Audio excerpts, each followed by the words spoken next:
നമ്മൾ പോകുന്ന വഴികൾ ശരിയാണെന്ന് മനസ്സിലാക്കി കഴിഞ്ഞാൽ തീർച്ചയായിട്ടും നമുക്ക് മുന്നോട്ട് പോകാനുള്ള ഒരു ഫ്യൂവൽ കിട്ടും.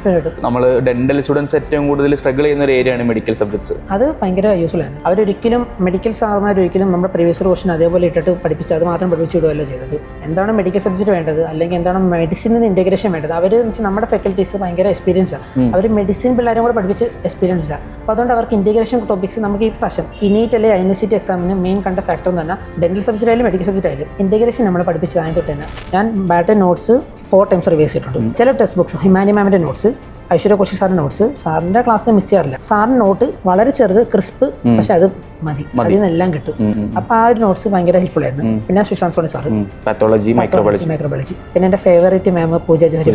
അപ്പോൾ ഇവരുടെ നോട്ട്സ് സ്റ്റാൻഡേർഡ് ബുക്കാണ്. അതുകൂടാതെ ബാട്ടിയുടെ നോട്ട്സ്, ബാട്ടിയുടെ ക്ലാസ്, ഇവരുടെ ക്ലാസ്സാണ് മെയിനായിട്ട് എന്നെ ഹെൽപ്പ് ചെയ്തത്. അപ്പോൾ എനിക്കെന്ന് വെച്ചാൽ എൻ്റെ എയിമെന്ന് വെച്ചാൽ എനിക്കൊരു 4 മാസം 5 മാസം എനിക്ക് ക്രാക്ക് ചെയ്യണം. അപ്പം ബാട്ടി എന്നെ ഭയങ്കര ഹെൽപ്പ് ചെയ്ത്. കാരണം എനിക്ക് നോട്ട്സ് അവിടെ എൻ്റെ മുമ്പിലുണ്ട്. ഞാൻ ക്ലാസ് കേട്ട് നോട്ട്സ് റിവൈസ് ചെയ്തെടുത്താൽ മതി. അപ്പോൾ എഴുതുന്നതിനേക്കാളും ഗുണം കിട്ടും. ശരിക്കും റിവൈസ് ചെയ്താണ് കാര്യം. പിന്നെ കോൺസെപ്റ്റ് ബിൽഡിങ്ങിന് ബാട്ടി എന്ന് പറഞ്ഞാൽ എന്നെ ഭയങ്കര ഹെൽപ്പ് ചെയ്ത്. കാരണം പ്രീവിയസ് ഇയർ ക്വസ്റ്റിനേക്കാളും കൂടുതൽ പ്രീവിയസ് ടോപ്പിക്സ് ആയിരുന്നു. ഞാൻ ഇങ്ങനെ വെച്ചാൽ എവാലുവേറ്റ് ചെയ്യുമായിരുന്നു പാറ്റേൺസ്.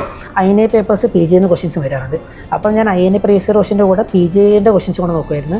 പിന്നെ നീറ്റ് ക്വസ്റ്റ്യൻസിൻ്റെ കൂടെ തന്നെ PG ക്വസ്റ്റ്യൻസ് കൂടെ ആഡ് ചെയ്യും. അപ്പം നമുക്ക് ഒരു പാറ്റേൺ കാണാൻ പറ്റുമായിരുന്നു. PG ക്വസ്റ്റ്യൻ റിപ്പീറ്റ് ചെയ്യുന്ന ഒരു പർട്ടിക്കുലർ ടോപ്പിക്സ് ഇങ്ങനെ റിപ്പീറ്റേഷൻസ് വന്നു. അത് ക്വസ്റ്റ്യൻസ് ഡിഫറെന്റ് ആയിട്ട് ഫ്രെയിം ചെയ്തുകൊണ്ടിരിക്കുകയാണ്. ബട്ട് ടോപ്പിക്സ് ഇങ്ങനെ റിമെയിൻ സെയിം. അപ്പം നമ്മൾ ആ ടോപ്പിക്ക് പഠിച്ചു കഴിഞ്ഞാൽ നമ്മളെല്ലാം കവർ ചെയ്യും. നമുക്ക് ഈ ക്വസ്റ്റ്യൻസ് 10 പഠിച്ചിട്ട് കാര്യമില്ല. അതാണ് ബാട്ടി ഹെൽപ്പ് ചെയ്തത്. അപ്പോൾ പ്രീവിയസ് ടോപ്പിക്സ് BDS ടൈമിലെ അഡ്വാൻറ്റേജ് മെഡിക്കൽ സബ്ജക്ട്സ് ആയിരുന്നു. First year second year distinction ആയിരുന്നു. കാരണം ആ 2 വർഷം പിന്നെ അങ്ങോട്ട് ഫസ്റ്റ് ക്ലാസ് ഉള്ളായിരുന്നു. അപ്പോൾ ആ 2 വർഷം മെഡിക്കൽ സബ്ജക്ട് എനിക്ക് അഡ്വാൻറ്റേജ് ഉണ്ടായിരുന്നു.